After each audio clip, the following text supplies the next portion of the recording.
Start clapping right now for your and my good friend, Josh Johnson, everybody. Let's go. Let's go.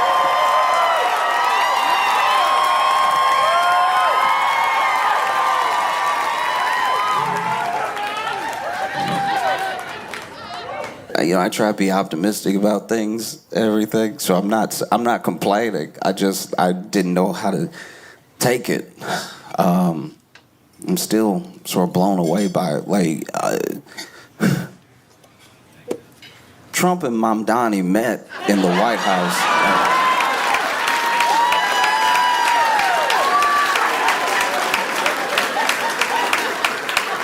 I don't know if this feels like real life.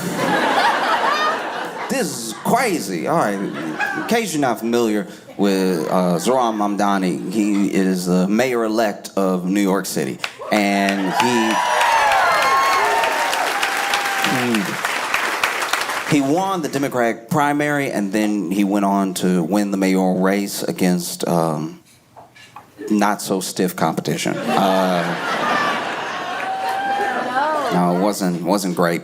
But he won and everything, and the entire time leading up, the whole campaign, he was campaigned against hard by not just his opponents, but by like special interests, by billionaires, and specifically by the president. The president didn't want Mamdani to win at all. The president was over here tweeting hard. Tweeting like you could tell he was pressing the buttons extra hard on all caps all the time, wanted to let you know he meant business. Ain't nobody playing with y'all.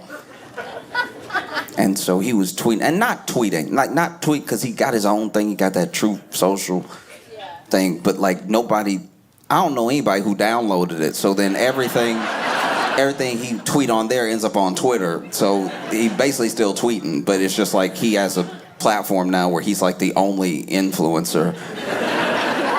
Like, I don't know a single other truther. You know what I mean? Like, no one else I know is posting truths but him. And so he's over here, talking about how he's going to mobilize the National Guard if Zoran Mamdani wins. Just like really wild stuff.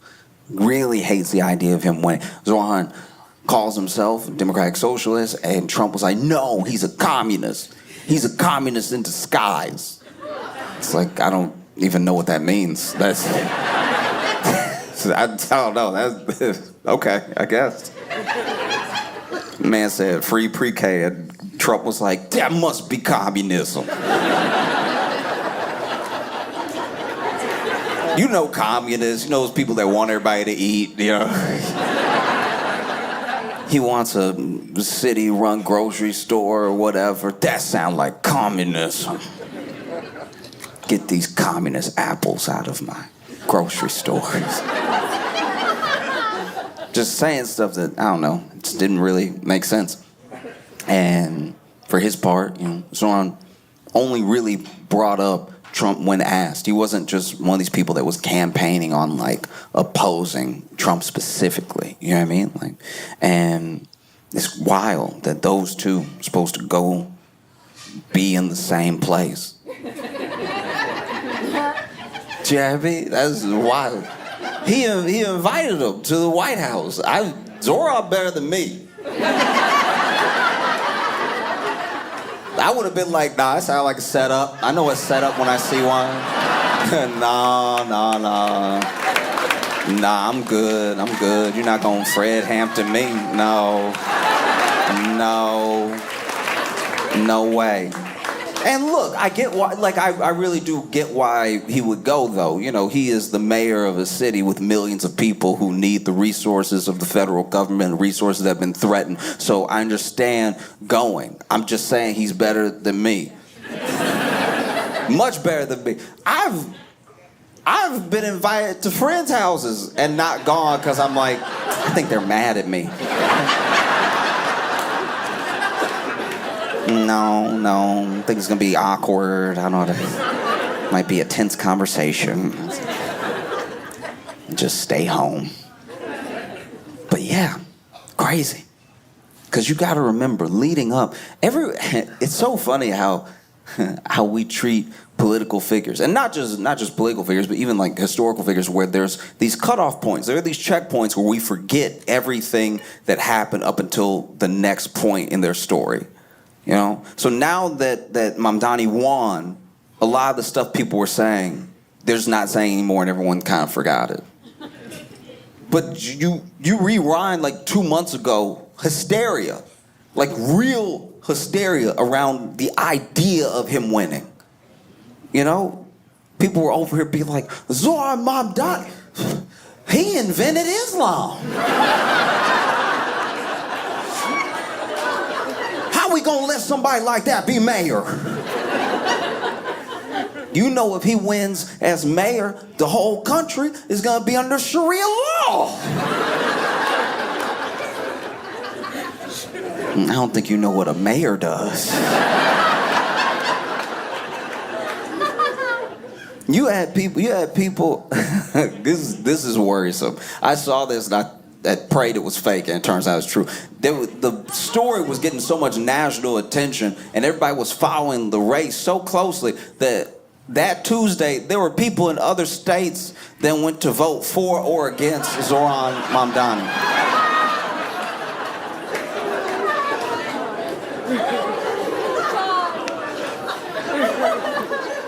I can't believe how much of this country is missing a civics class. Like,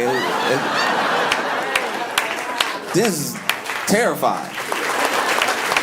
The idea is so many people would show up in like Virginia and then vote. I mean, it kind of tricked some people into voting. I'm sure there were some people who weren't even gonna go vote, but they were like, I gotta stop this. I gotta stop this terrorist from getting in. And then goes to the polls, doesn't see Zoran's name, and they're like, well, while I'm here.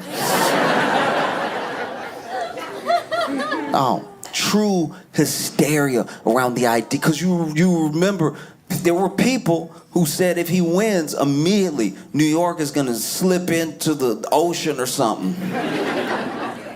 There are some people that don't even understand that Eric Adams is still the mayor. Do you know what I mean? That's why I think politics really sucks for someone who like wants to get in, change things, everything. There were people, so Mamdani wins, and then the next day, there were people being like, what he gonna do about the potholes? I already fell in the pothole. He's not the mayor yet. Well, he won, didn't he?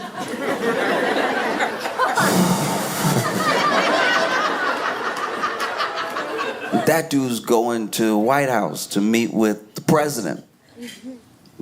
President Trump. I think that we think, because he's been in our faces so long, that we really get, that we really understand Trump. I don't think we do. I think that Trump is an enigma, and I don't mean that in a deep way. I mean that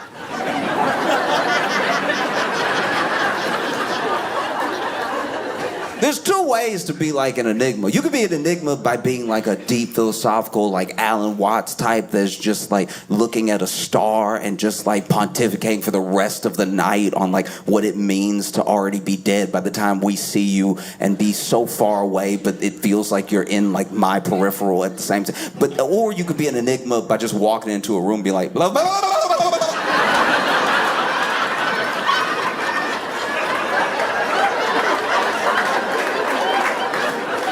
We don't really know why either person does either thing. We just sort of know that's what's happening. And so Mamdani goes over to the White House and they have a meeting, and like there have been a few people that have met with Trump that I genuinely wish I could have been like an invisible man in the room for. There's been some phone calls he's had. I remember first term, he's on the phone with a couple world leaders in one day. Like he's calling Mexico, he's calling Australia, he's calling.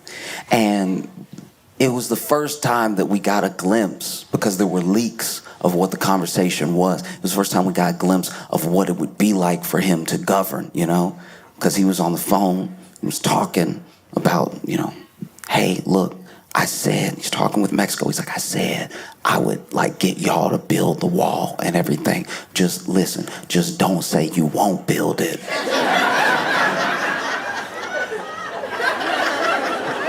I said you gonna pay for it, nobody gonna check the receipts, all right? We just gonna build the wall, you just don't say anything. Okay, if they ask you about it, be like, ooh, I don't know. Just keep saying you don't know.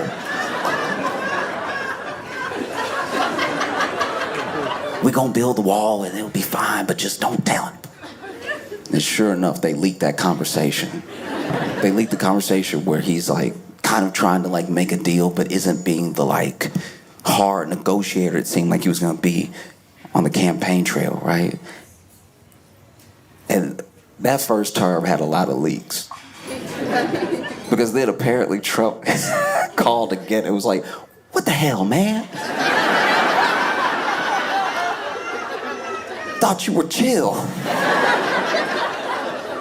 And they get in the room. Because you also got to remember, Trump been campaigning hard against him, so it's a little embarrassing to have to invite this dude now. Because imagine you said all this stuff and then.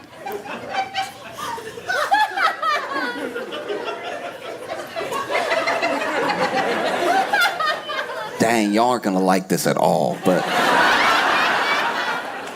The closest thing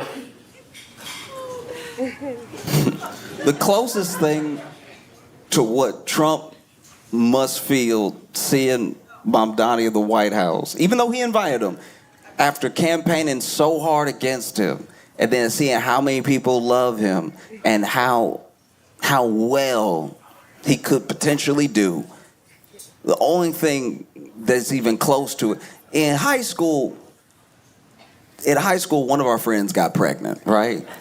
And she was wondering what she should do, right? And then there was one of our friends that was like, I don't think you're ready to be, you know, a mom. Like, I'm not trying to hurt your feelings. I'm just saying, like, you're not even passing algebra. Like, I just feel like, I don't know, maybe,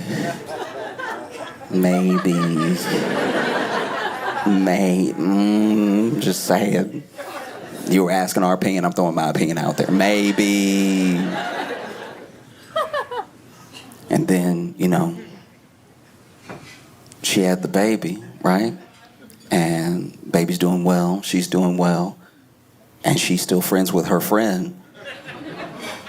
So now her friend just gotta like hang out with this kid she campaigned against.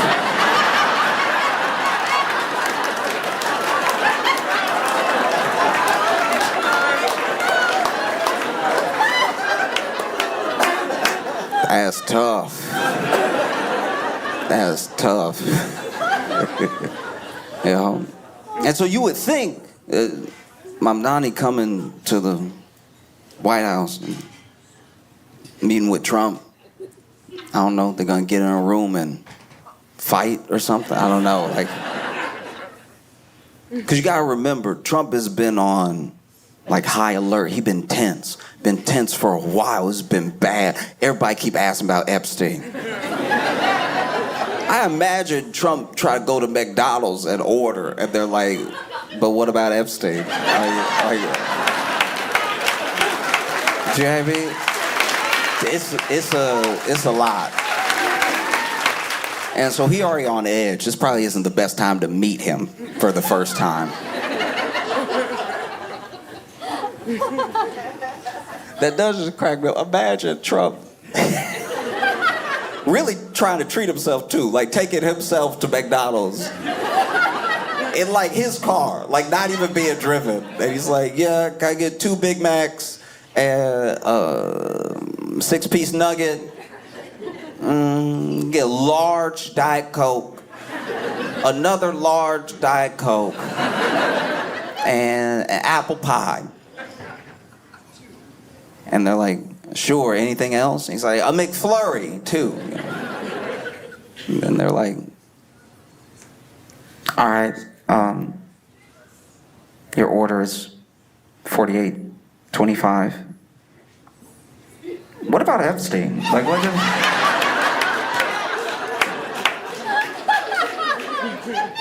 And I don't know. This seems like he's not having a great year, right?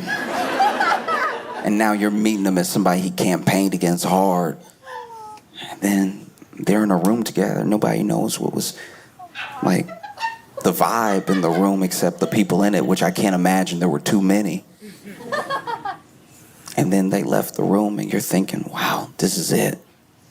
Trump probably gonna mobilize a National Guard and everything. It's bad. And then they get out there and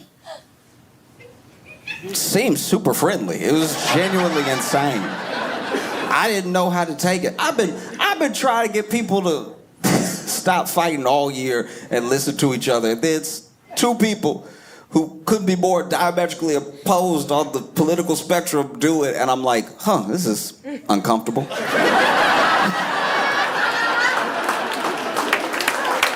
I don't know if I like this at all.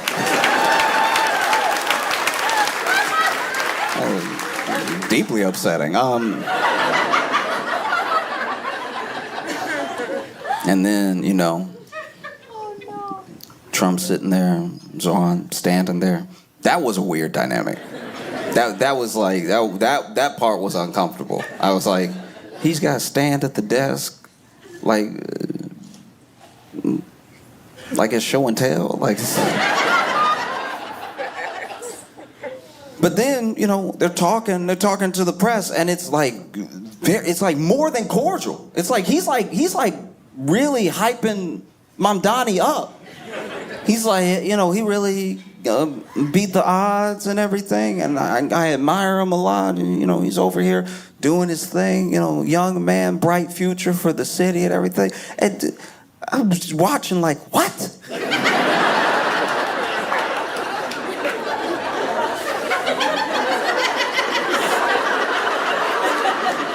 It would be like,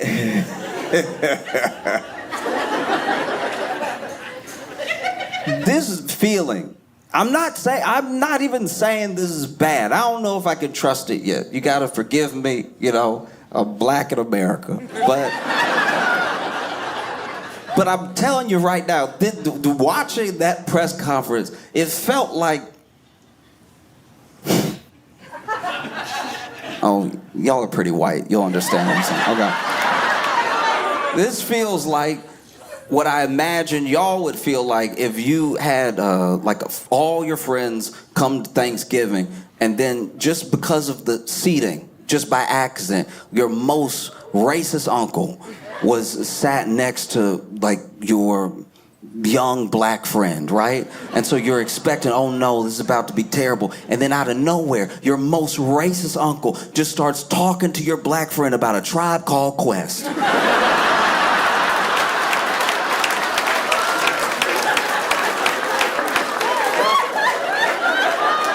You wouldn't be upset. You'd probably be pretty relieved, but you'd also be like, what?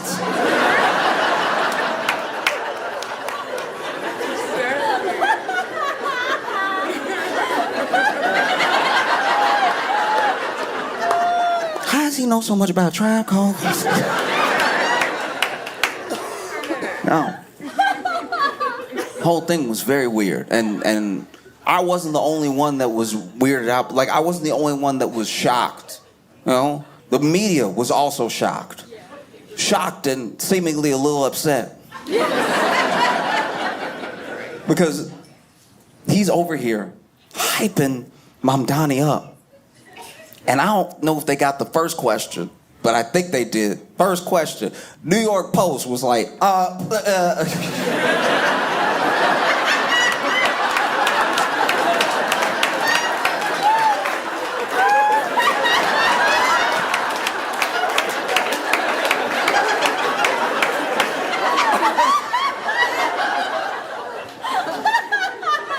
first question was trying to ruin the vibe. It's like,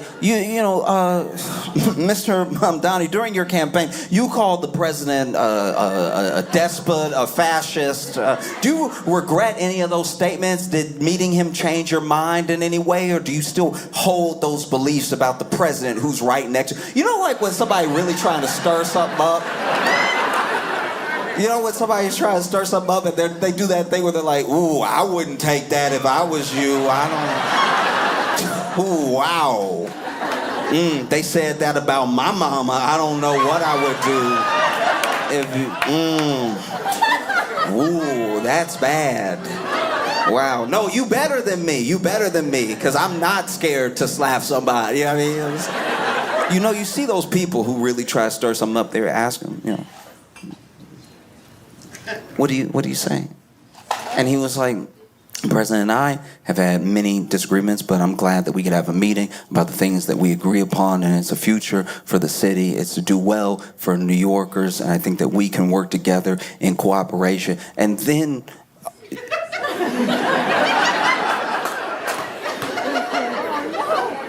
you even see Trump. You even see Trump just like looking at him like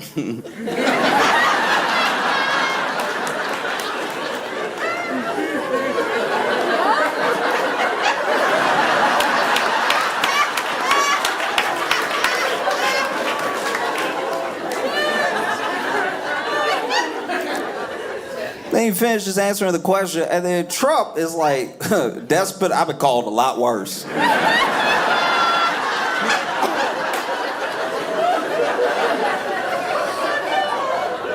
don't even know who asked the next question. I saw another clip with somebody just as upset as New York Post was over here.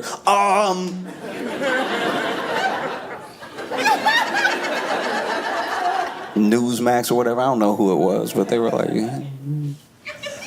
yeah, you seem to think that most of the president's tactics were that of a dictator. You actually called him a fascist several times on the campaign trail. Do you still hold those beliefs? And then Trump, out of nowhere, interrupting, out of nowhere, just goes, you can just say yes. Like, you can say yes.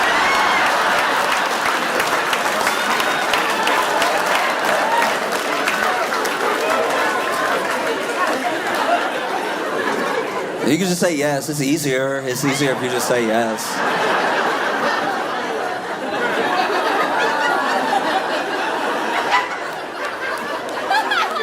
I was like, what is happening?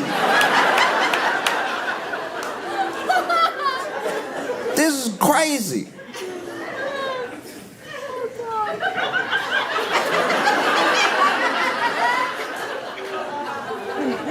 It's like watching Aladdin. And then they went through all that just to like hang out with Jafar. You know what I mean? Crazy. What?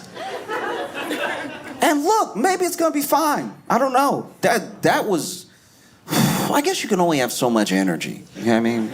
You can only fight so many people. And you also gotta remember that like, Zoran has a real gift. He has a real gift.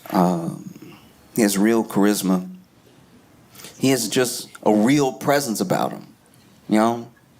Deeply charming. Even if you don't like his politics, it's hard to admit that he really energizes people. And that's a special thing, especially now. To be a Democrat that energizes people.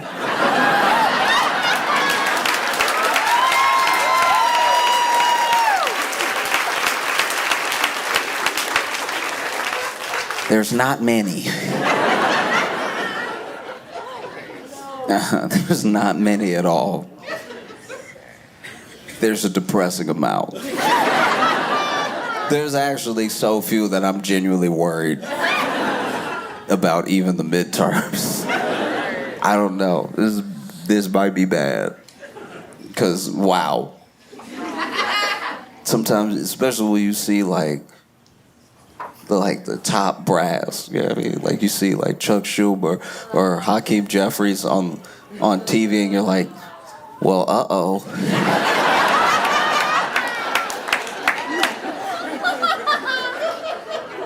Do you know what I mean? Like, Hakeem Jeffries got the vibe of somebody who is like,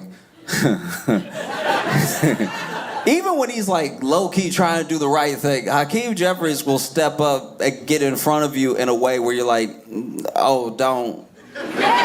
Like, you know, like, it would be like if you got bullied at school and then your dad really wanted to do something about it. But you were like, Dad, you little too. Like, you can't.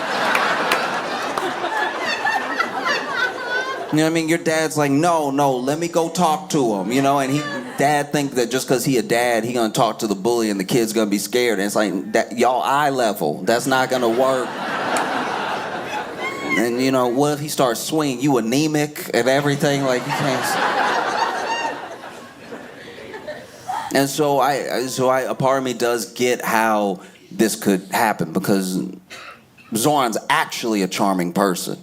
You know, and he's energized people. And you even saw Trump be like, I think that there are some conservatives that are gonna love him too. I'm like, what world are we living in? What?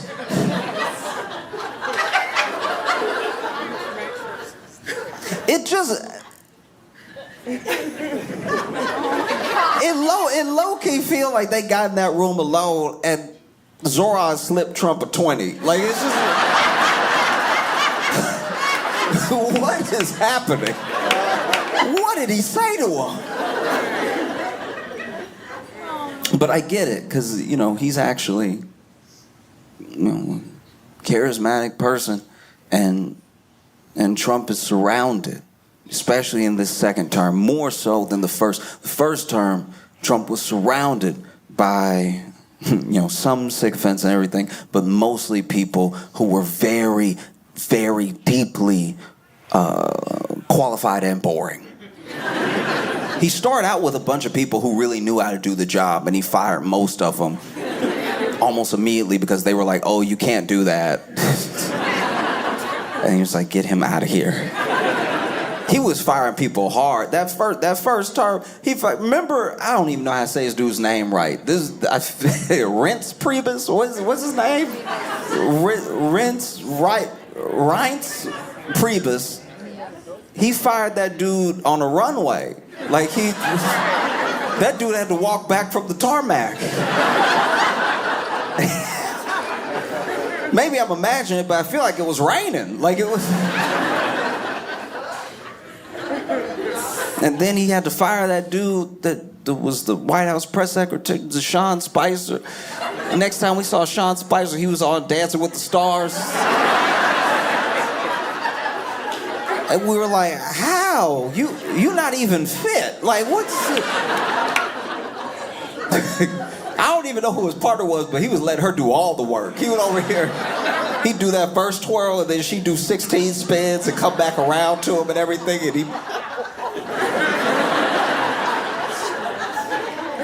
That first term, he was surrounded by people, you know, Rex Tillerson. He had all these people around him who, you know, mildly competent but deeply boring, and then they wouldn't do what he would do in their situation. They're like, no, we have to, and they had, like, you know, a little bit of rule of law in there, even though plenty of things were contested as unconstitutional, but there were still people who had a bit of a thicker barrier than I think his agenda and the people around him were expecting, right? And so firing. This time he didn't really have that problem. This time he came in with people fully prepared to do whatever he said, like loyalists, you know? But the problem with like sycophants, the problem with loyalists, especially loyalists that are like deeply incompetent, is that they do annoy you. Like they do bum you out. Like it doesn't even look like he's having that much fun when he gets complimented anymore. Like that first term when everyone would sit around and compliment him, he really looked like he was getting ice cream. Like he was having a great day. You know. This time he's sitting there and then Pam Bondi's like, thank you for being the smartest, most greatest president of all time. And he's like, hey,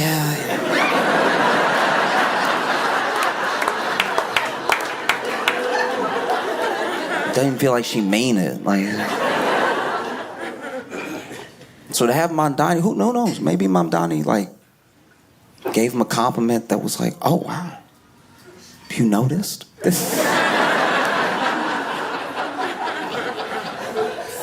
Or just somebody who can hold a conversation. That might be different, you know?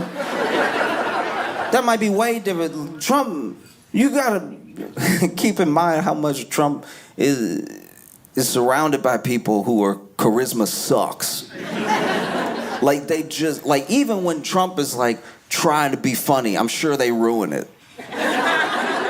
Trump might even try to make a joke.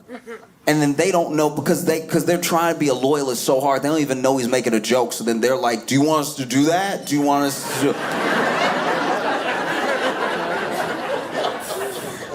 It's not fun at all. You know?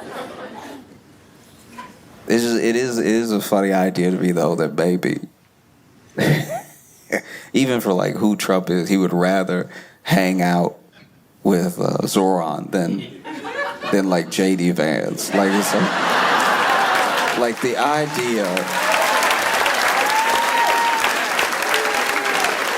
idea that he also like knows the score. Like the idea that he's around JD and he's like, this sucks. This is like, it's like, is he squinting or is he smiling? I cannot tell. Because you got to remember, first term. That dude, who did he have? What did he have? He had Mike Pence.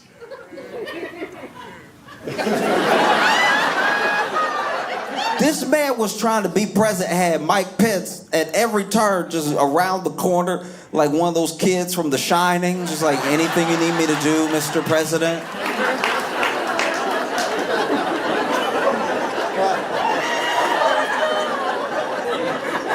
Mike Pence too locked in. He was.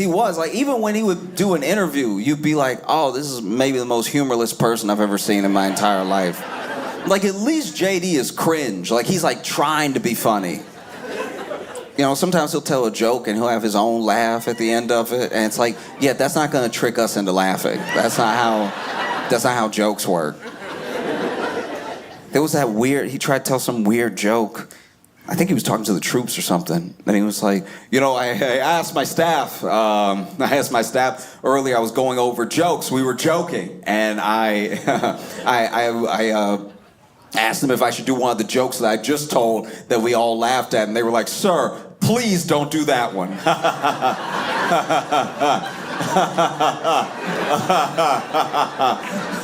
What just happened? What happened? What was that? That's insane. You are now laughing at a thing we didn't hear. We are not in your head. That's what Trump is around. It's just that guy, or you go to the past and it's just someone being like, so you want to like pray?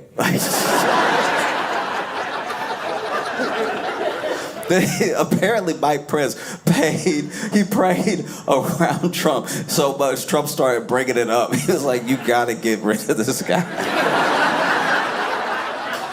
Every time we're alone, he tried to pray on me, and his first one was nice. The next 12 are very upsetting. Ooh. You know? Because prayers aren't bad. It's always nice when somebody's like, hey, can I pray for you? I'm always like, yeah.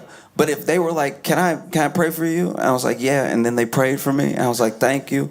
And then I saw them 5 minutes later and they were like, can I pray for you? I'd be like, what's happening? What do you...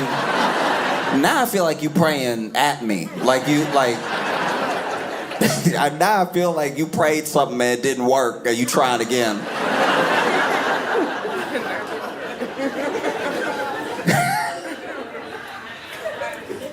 No. So then he's in there with Mamdani and they have whatever conversation they have. I'm sure we'll find out little pieces of it later or whatever. Maybe it's out now, I don't know. I watched the press conference and that was about all I could take. Because I'm not saying, here's the thing, I'm not saying that cooperation is bad. I'm not saying that building, building relationships that benefit people is what politics should be. That's what all the leaders should do, is like put any general differences aside and make sure that they're at least like serving the people that they were put in place to serve. I'm not saying any form of of real cooperation is bad. I'm just saying, like, if this is a Black Mirror episode, I would like to wake up now.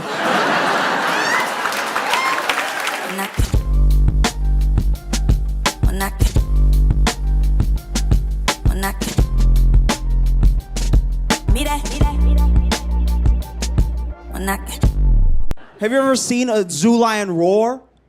It can't even roar. It's like, rawr, I guess. Like, it has no confidence. It's never had a struggle in its life, you know? If a zoo lion and me saw a lion from the wild, we would run together. Okay, not the same speed, but the same direction. That zoo lion would be like, he's from the streets! No?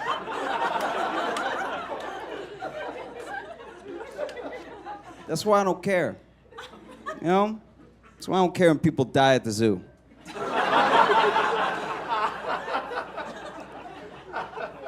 Really? That's the lion that killed you? The Urkel of lions is the lion that the Sheldon of lions is the lion that killed. It didn't even mean to kill you. Zoo animals never mean to kill the person. They just slapped you and were like, the meat's not coming out of this one. I have no idea what's it's.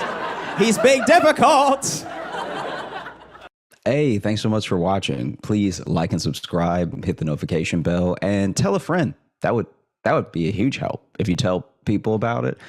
Sharing is great. There's like a share button, but if you tell people, they might click on it.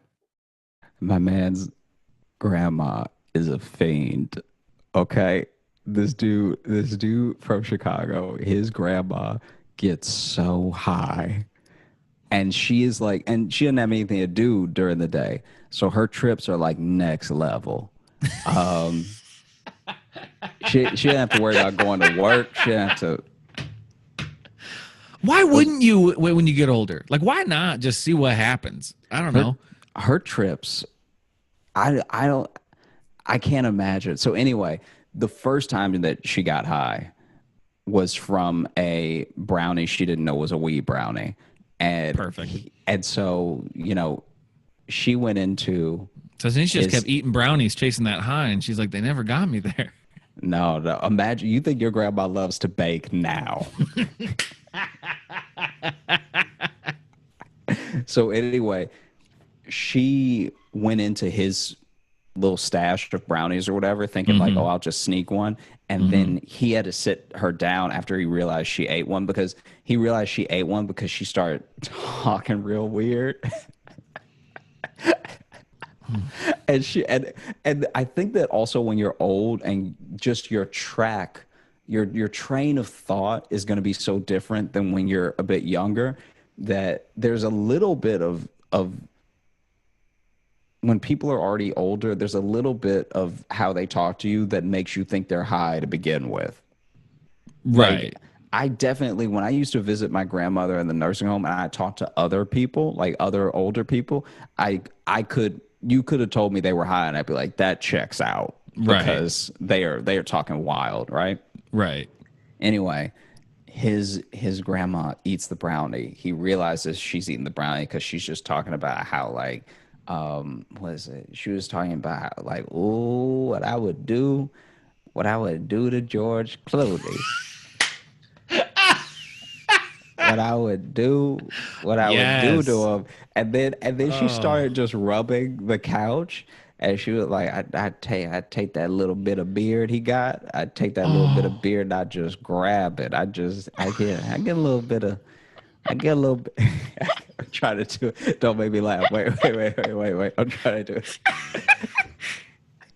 I grab that beard. I get a little bit of purchase on it. You know what I mean? Purchase. I get a little bit of purchase on that beard. Oh, George Clooney. And so then he's like, what's going on with Grandma? Grandma losing her mind. And then she was like, and don't get me started on that Val Kilmer. All right.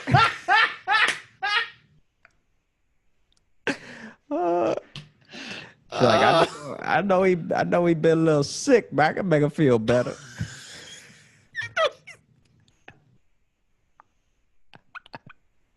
And so he's like, yo, grandma, are you all right? And she's like, oh, I'm fine, sweetheart. I've I haven't felt this fine since the 80s. And then she was like, Grandma, please.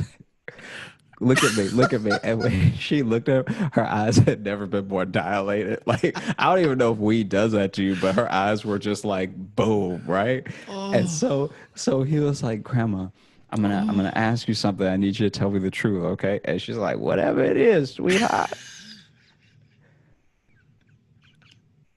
Oh, feel this couch real quick. Feel this couch, cause I got this couch in '92.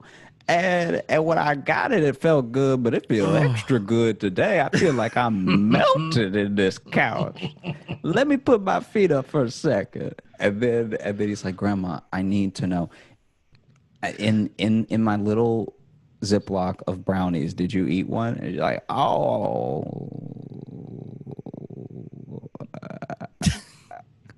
I ate 3. Oh. They was just so tasty. I know you only had 5 in there, so I'm sorry, sweetheart. I'll bake you some more.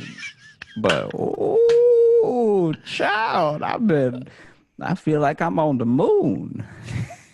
And that just got it. Now she's into it. And now she's a fiend.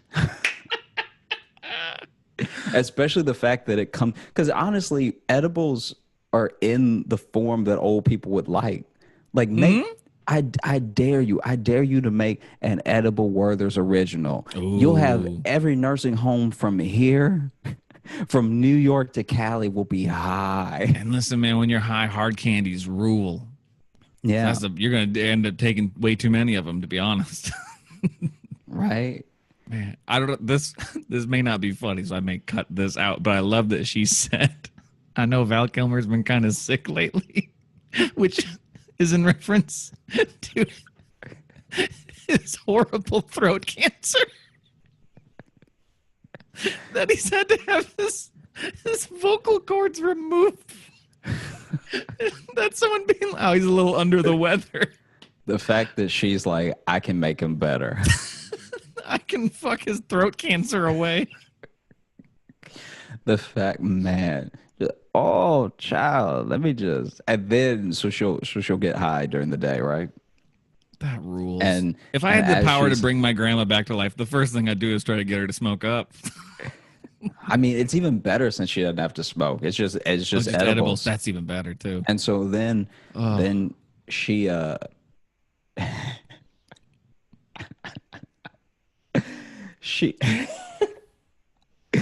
she basically gets high and then just tries to get the mailman to come in and sit down every day.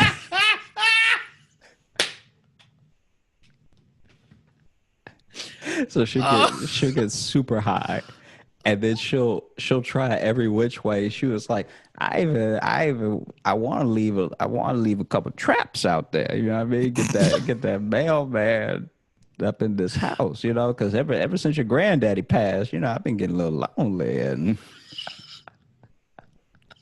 then she said one time she was like, this is how you could tell that she was insanely high, right? She was like, I don't even know what her plan was. Give me a second.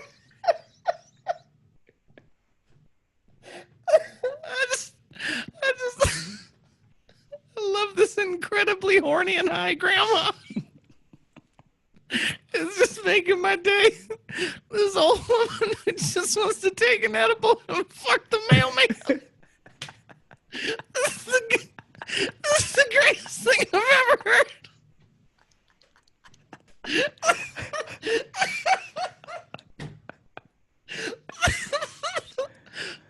It's like, it's weirdly both explicit and very pure at the same time. Just an old woman who just wants to get high and get hers.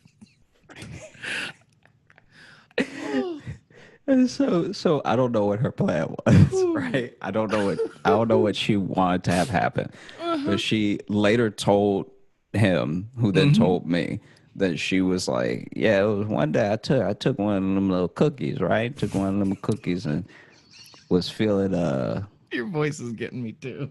was feeling extra. I felt like a Milky Way. You know what I mean? I felt like a Snickers or something. I was smooth. I was ready to go. So then mailman come off. I've been ordering extra packages, so he have to drop them off, right? So I just been mailing empty boxes to myself to make sure that he has to come by every day, right? And so then I see him outside, and so I come outside, I open that door, open that screen, right? And then I just drop a cookie at my foot. And he didn't even come pick it up. He just walked away. And the fact that she was trying to lure the mailman like a dog, just drop, because he doesn't know what the cookie is. She doesn't even offer it to him. She just plops the cookie down in front of her feet and is like, your move.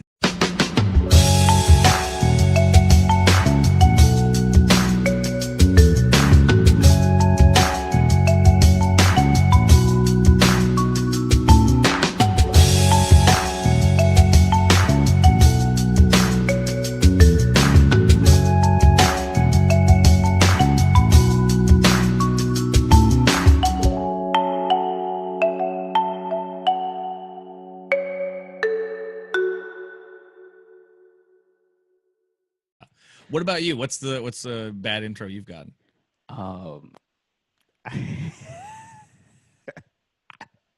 So I got an intro one time where the host clearly forgot my name. Oh, that's always good. Did he vamp?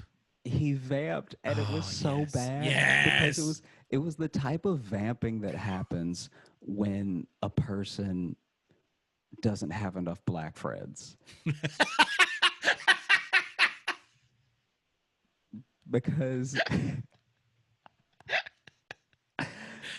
the places his mind went, I feel like his only interaction with any black people is watching Remember the Titans and The Blind Side.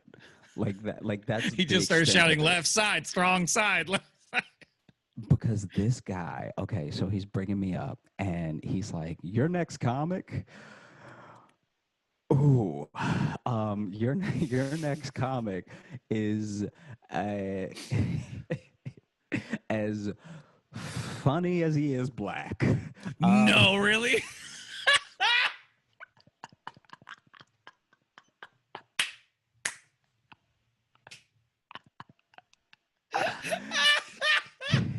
No, really? And he's like, your next comic, like, and I'm also this. I forgot to set this up. It'd only be better if also- I got that intro. If Yeah. then I'd be like, hey, wait a minute. Hey, wait a minute. He's saying I'm not funny. On the way to the stage. He's saying I'm not funny. That'd be actually a great way to diss a white comic. He's as funny as he is black. Everybody. So this dude is saying this, right? And I'm not done with the terrible intro, but this dude is saying No, there's this. more to it. I can't wait. There's way more to it. Because he went on for so long because there was a pride he had that he wanted to remember my name, so he wasn't just going to bring me up. Mm-hmm. But anyway, I should set this up a little bit better. I knew I was next, so I did the normal thing, which is kind of start making your way a little bit because you know your name's about to get said. Right. So I had no idea this vamping was about to happen. So then I am actually standing next to the stage, and everyone is looking at me while he's saying this.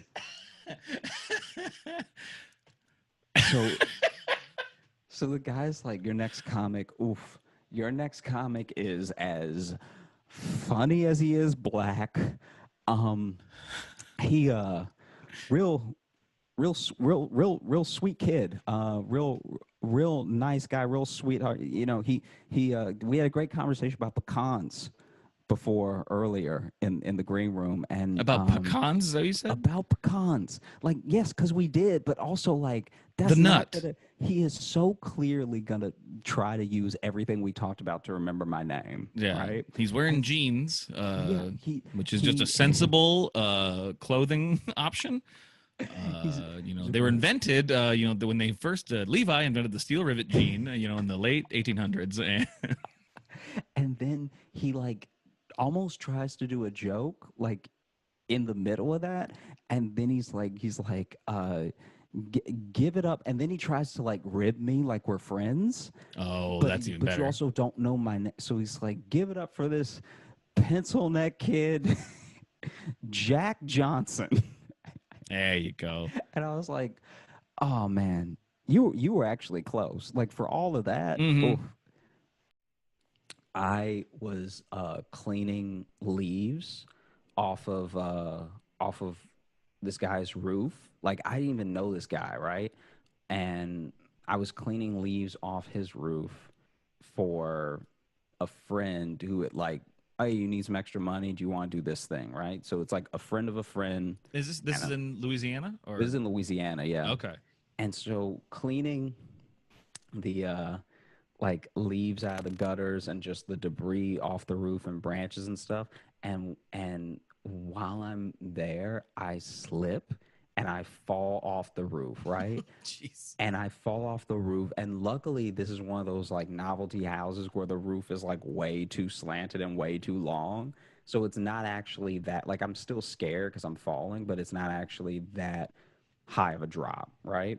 Right. So when I fall, I like land on a bunch of flowers, like this flower bed, and I could tell the flowers were special when I landed in them. Like I knew as soon as my back hit those flowers, I was like, these were grown especially by someone whose hobby this is, because they look too nice to just be something naturally occurring.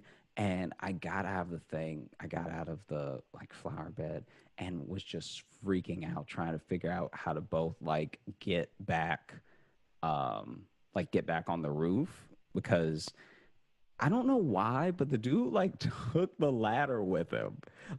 So I climbed up So he there. got you up there, and then he left with it. He got me up there, and then he left with it because I guess he needed it for something else. He only had one ladder.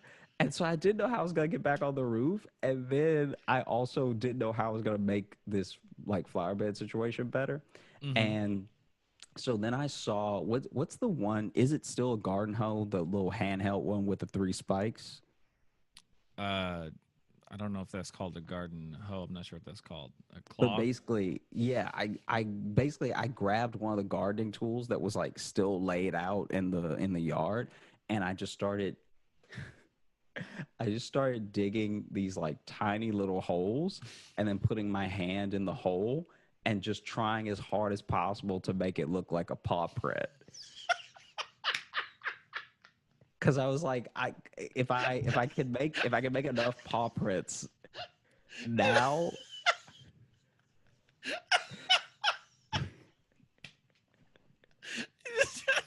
Trying to convince them some sort of vermin destroyed the car. So then I was like, Sorry.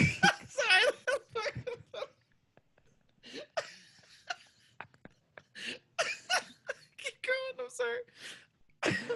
I started like poking all these holes and then like getting my hand in the hole, trying to like mold the hole to look like a paw print. And then I did like maybe like 9 of them. Like honestly, in the time that I did this, I really could have cleaned the roof, right? But I had to like I was just thinking of just like you spent way more time with your fake meerkat colony than you did with your actual job. Cause then I was like so freaked out that this is like a freelance job and I've done more damage, like I've done more harm than good, that maybe they wouldn't pay me. So I was like, I need to come up with something to where they're like, this wasn't his fault or he couldn't have, whatever, right? So then I'm making the paw prints. I finally make what I think is enough, leading from a little bushy area to the bed that I like fell in. Then I have to figure out how to get back up on the roof. So then I try a cartoonish amount of things. I actually tried to like, I don't know why I thought I had this balance. So the spade that you'll dig with? Yeah. there was another one of the like mostly all the garden tools were like actually laid out, and so I grabbed the spade. I hit the spade into the ground at like the sharpest angle that I could, and then I tried to climb it up to the roof. So It was like a full like long handle one. it was a full long handle. And you tried to And fucking so, just Buster Keaton up it, like yeah, just, like, hoist yourself 100%. on a stick. And so I tried to like get myself to the top of it, and I got myself to the top one time and looked like a cat just like trying to balance on the top of this like garden hoe. I mean, I'm calling everything a garden hoe. I'm sure it wasn't a garden hoe, but at the top of this spade before I would fall and fall and fall. And so then I freaked out again because I was like, all right, I've done all this damage with the spade. I've done all this damage with the paw prints. And if I can't get back up on the roof, I'm not going to be able to convince them of like any sort of story, right? And so finally, I'm trying to remember how it happened.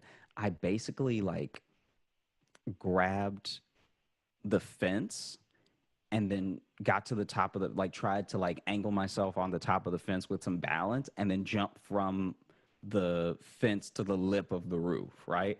And I tried this like 3 times and I hurt myself every single time. Like I was more bloodied every single time than the last time. And so finally I get up. I'm already like wiggling, but I just bend my knees and jump as far as I can and grab the gutter.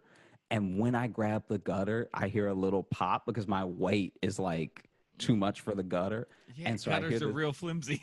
Yeah, so I hear this pop and I'm like, I need to start grabbing like roof immediately.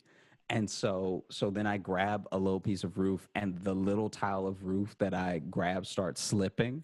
And so I'm just like in an Acme cartoon grabbing for dear life for anything they'll actually hold.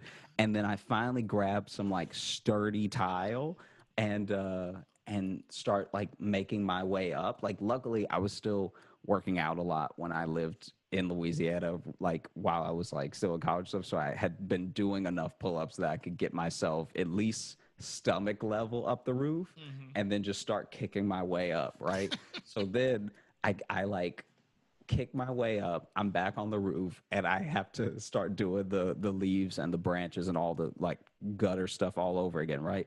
I finish that and then I finished that, and then the guy gets back, and the guy gets back like almost perfectly around the time that I'm finished, right? And so I was like, I still haven't fully formulated how to sell my story in my own head. Because I've been thinking about it the whole time I've been doing leaves, I've been thinking about like, how am I going to convince this person that whatever happened, right? What happened here wasn't a cartoon catastrophe. Yeah. So then Joshy's Big Adventure. Like I just like, like just that title screen of you with a hoe and a destroyed garden. But basically, the guy rolls up and I'm done. And in my mind, the best thing to do was to fall off the roof again.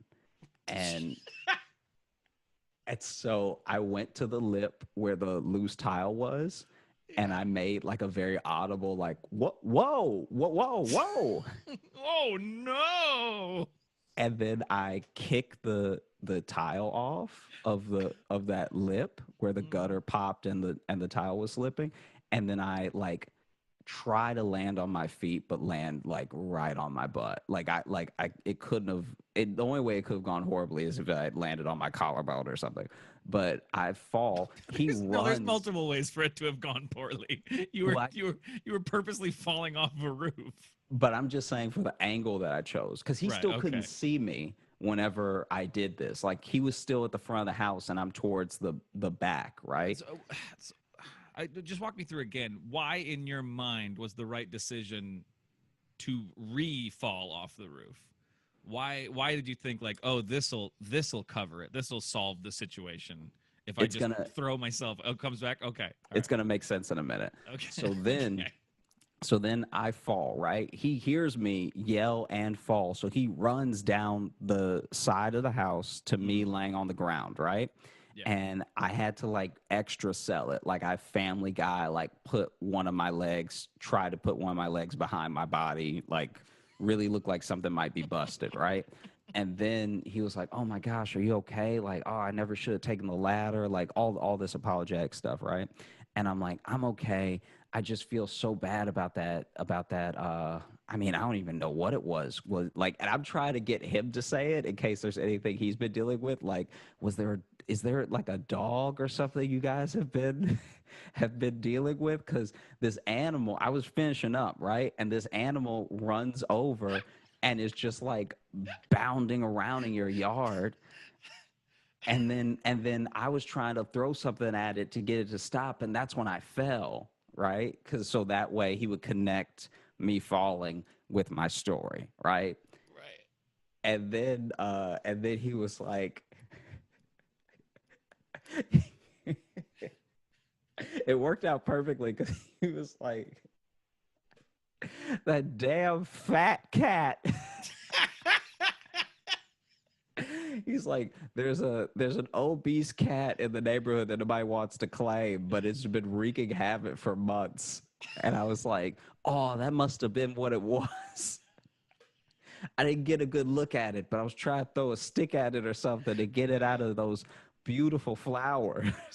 And he hadn't even noticed the flowers until I said that. And then he looked over at the flowers and he lost it.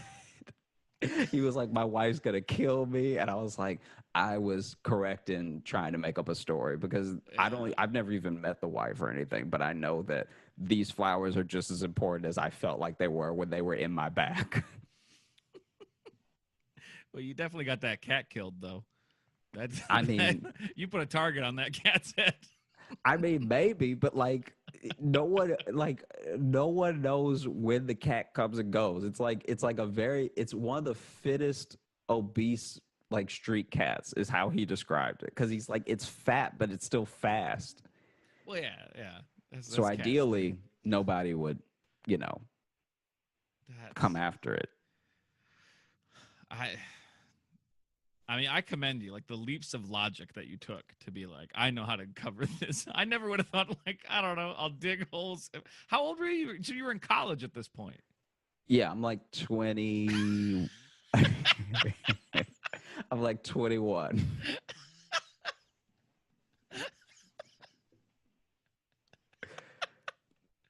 You're way too old to have this fucking Rugrats adventure.